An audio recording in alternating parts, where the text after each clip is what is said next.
Good afternoon everyone. My name is John Brusanetti and I'm the Director of Major Projects at the University. And sorry I can't be with you today in person. I was asked to go to a Finance Committee meeting to seek approval for a project which we'll talk about today. And so hopefully we'll have some good news for you. So my role at the University is to lead the Major Projects group, and within that portfolio is the Student Accommodation Program, which I will talk to you now about. In terms of the program itself, in September 2013, University Council signed off our agreed strategy, or the Melbourne Student Accommodation Program, as it was called. And the program itself is a defined and coherent strategy of how we will develop student accommodation at the university.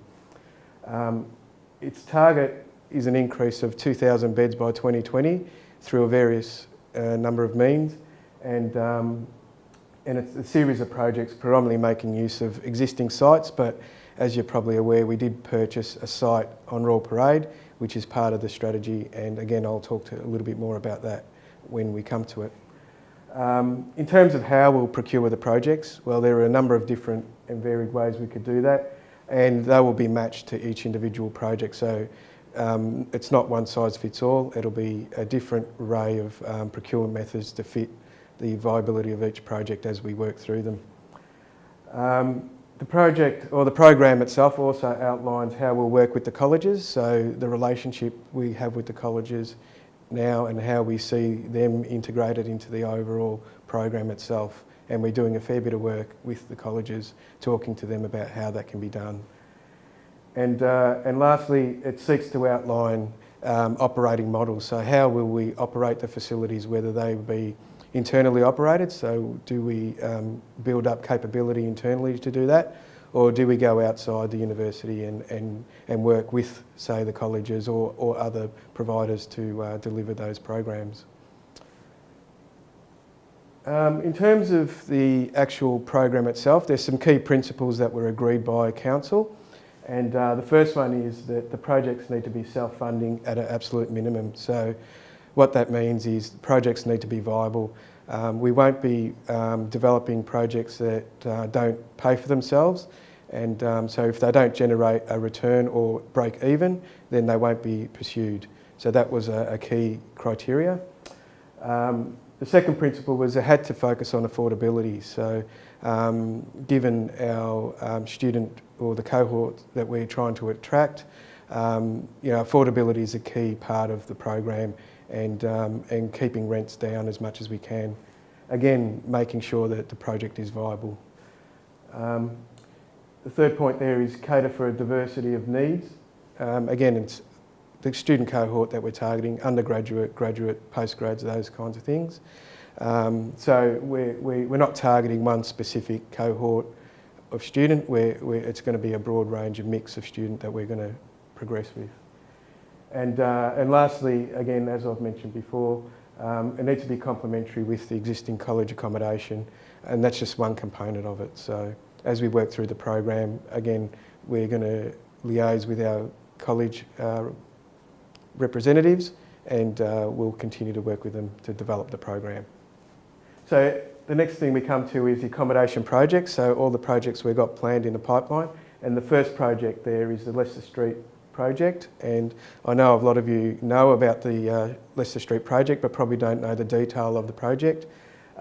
So we have progressed that project as a boot scheme, what we call a boot scheme, and that is a build, own, operate and transfer back to the university of the facility after a period of time. The project started off as an internal project, so that is a project that we thought we would do ourselves, so build ourselves and operate ourselves. However, through a process of discussion and testing, we felt that it was best to do that via a boot scheme. So with that in mind, we went out to the market and we sought expressions of interest from the market about who can develop the project under a boot scheme. And we received 9 responses, and of those 9 we shortlisted 2 responses, and unfortunately for us, 1 dropped out, So we ended up talking to one developer who have now progressed in terms of the project. Now, as you can see there, I've got approved by the Finance Committee, and hopefully by the time you see this film, the Finance Committee would have signed off on the project, and hence why I can't be with you today. So that project there will deliver 648 beds, and I'll show you some more slides a bit later on about what that facility looks like. But essentially, that project will be delivered by Campus Living Villages. It's a 38-year concession, so what we're entering into is a deal or a contract for 38 years with Campus Living Villages. So they'll be partnering with us, or we'll be partnering with them for the next 38 years, so we have to form a relative strong relationship with them.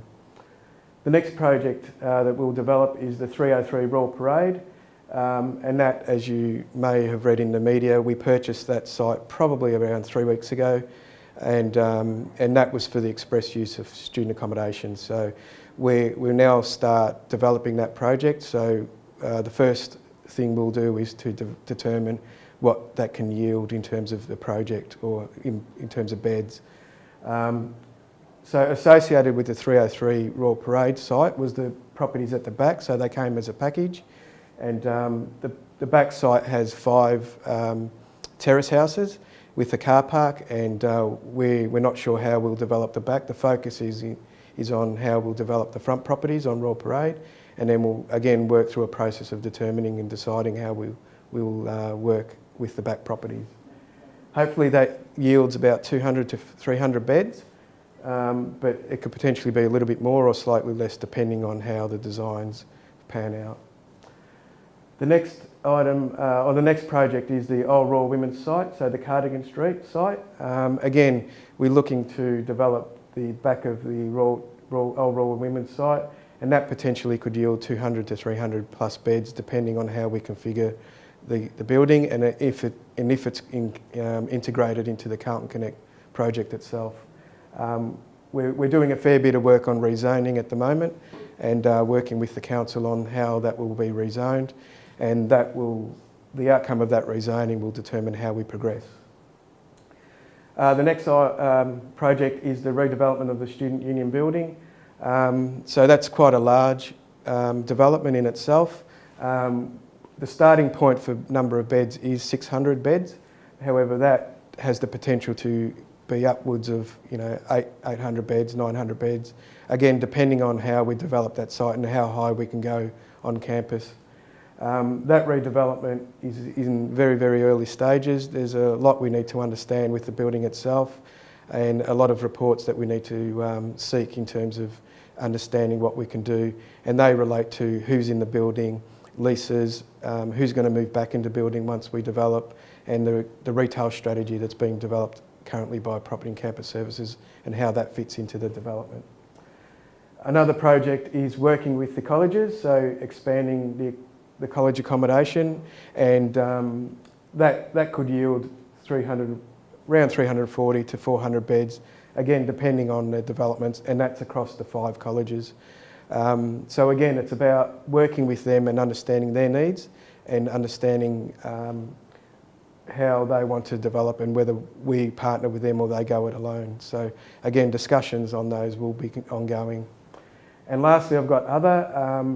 From time to time we get approached in terms of developing student accommodation projects, and we assess each project or each opportunity as it comes in. So there are things out there that people haven't brought to our attention yet, and as they bring them to our attention, we'll seek to evaluate those ideas and see what the potential is for the university to work with those partners.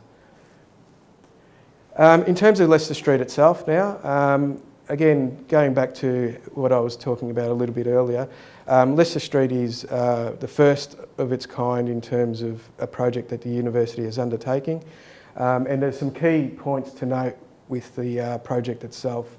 So firstly, the developer, so CLV, will be doing all the planning, design, operation and maintenance of the facility throughout its life, so throughout the 38 years. So they've got full responsibility of developing the project and operating the project and delivering the maintenance and the programs within that, and then ultimately transferring it back.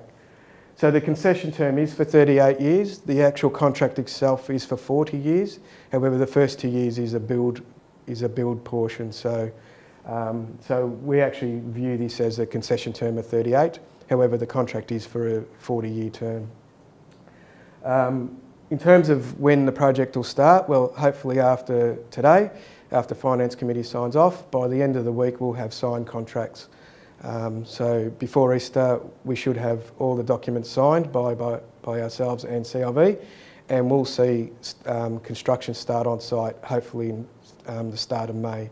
The facility is looking to be finished in around September, October 2015, and the building will be open by 1 January 2016. That's the target date in the contract.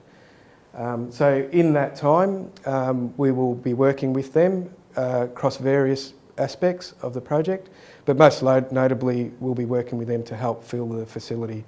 And so I guess student services will play a role in terms of working with CLV in terms of the marketing and the like. In terms of our role, well, we play an arm's length role in the project, but we're an active stakeholder. So again, what that means is we'll be represented in the project control group meetings through the construction phase, and then once the building is open, we'll be represented in the service monitoring group meetings. And those meetings are quite different. The PCG meeting, the first meeting, is all about the design and construct element, and the second meeting is about how the facility operates. Do they meet their KPIs, and are they meeting their obligations? So just on that, throughout the contract, Campus Living Villages has a number of obligations that they need to meet, and but so too does the university. So we've got less obligations, and that's just the nature of the contract, but we do have obligations we need to meet. And failure to meet those obligations on the university could potentially be seen as a financial imposition on us, so we may need to pay out various bits and pieces depending on what that is. So it's very important for us that we meet our obligations, and we continue to work with CLV on delivering their project. And we don't impede their project. That's probably the most important point to note, that we aren't seen to be meddling. In terms of what we agreed to, again, there's a various number of items that we agreed to, but most notably is we're providing a level of marketing support and obviously the use of our brand in certain circumstances. So that's not across the board, but there is opportunity for CLV to leverage off our brand to fill the facility. An obligation we have agreed to is that we need to fill 10% of beds per year for the first 3 years on a rolling basis. So that equates to 64 beds. So what we have agreed to do, and it's a form of rental guarantee, is to attract 64 students per year into the facility. Now, obviously, if the first 64 students remain, then the second year we don't have to provide anyone, but there's always a level of 64 that we need to meet across the 3 years. In addition to reserving beds, nominating beds, we can reserve beds, and we can do that at any time after year 3. And that could be from 1 bed to the whole facility. So it's up to us on a year-by-year basis about how we fill the facility or how many students we provide them, but we have an opportunity to leverage that facility for our own use and fill it with our students that come through the university. So we will work with CLV on a year-on-year basis to do that. And lastly, the university representative is the Director Major Projects, so the role that I'm currently in. And importantly, no direction can be given to CLV without firstly being approved by the Director Major Project. Again, that's just an important point to note, because we don't want many people having conversations with CLV, giving them directions without understanding what the implications are on the contract and then what our obligations. Again, it goes to that point I made earlier about the financial impact that may have on the university. In terms of the facility itself, I mean, we've tried to illustrate there what it will look like. So that's inside the courtyard up the top, and then a little bit of the facade about outside, and again what it might look at ground level. And we see this as a vibrant community south of Grattan Street. So again, the project was based on activation of the student life south of Grattan Street, and we believe with 650 odd students down there, we could activate and liven up that area of the campus. So the next steps. So the next steps in terms of the program itself. So we're developing an implementation plan, which is in draft form at the moment, and will be signed off by the Student Accommodation Steering Committee. And that relates to the infrastructure, as I described a little bit earlier. So it outlines how and the timing of the infrastructure and how we'll deliver those. Operations, including the potential residential life model, application processes, promotion, management of facilities, and integration with relevant student university functions. And again, creation of the Melbourne living and learning experience. So how does our program integrate into the Melbourne experience, so the student experience at the university? And lastly, the potential to provide an accommodation guarantee. So that's a bed for a place. So that is in keeping with what our competitors are doing. So we're looking to provide a guarantee of sorts in the future. Thank you for your time. Again, sorry I can't be with you today, but hopefully by the end of this presentation we'll have some good news about Leicester Street, and we'll look to progress that, and I look forward to working with many of you in rolling out the program. Thanks.